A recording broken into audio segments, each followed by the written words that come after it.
आज चाहिँ म युएई आबुधाबीको सबैभन्दा लामो टनेलभित्र छिर्दैछु है।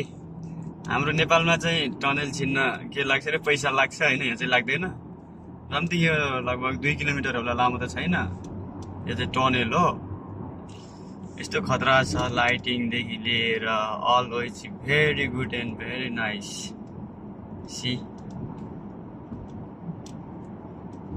यो युएई को आबुधाबी क्यापिटल सिटीको सबैभन्दा लामो टनेल। योभन्दा लामो अन्त कहीँ पनि छैन। म धेरै ठाउँमा छिरेको गएको, यासालिनमा छ, अनि अर्को यो किङ अब्दुल्लादिजमा छ, तर सबैभन्दा लामो भनेको यही हो। चाहिँ टनेल अन्डरग्राउन्ड।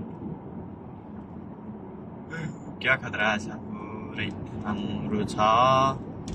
हाम्रो नेपालमा पैसा लाग्छ, यहाँ चाहिँ पैसा लाग्दैन।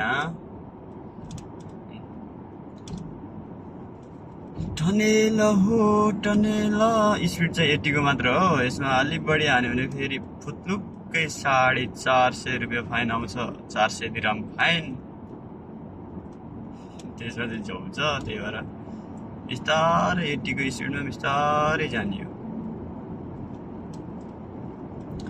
सकिन लाग्यो टनेल। लगभग कति 1 मिनट 2 मिनट समथिङ 2 मिनट लाग्ने रहेछ टनेल क्रस गर्न 80 को स्पिड।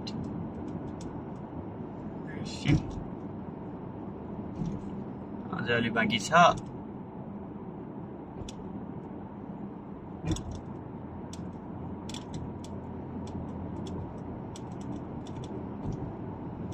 सकिन लाग्यो।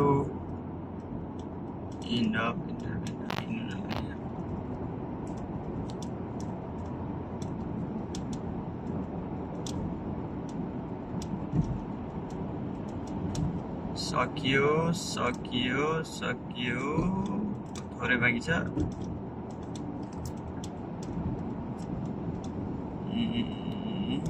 बाहिर निस्क्यो या बाहिर फिनिस।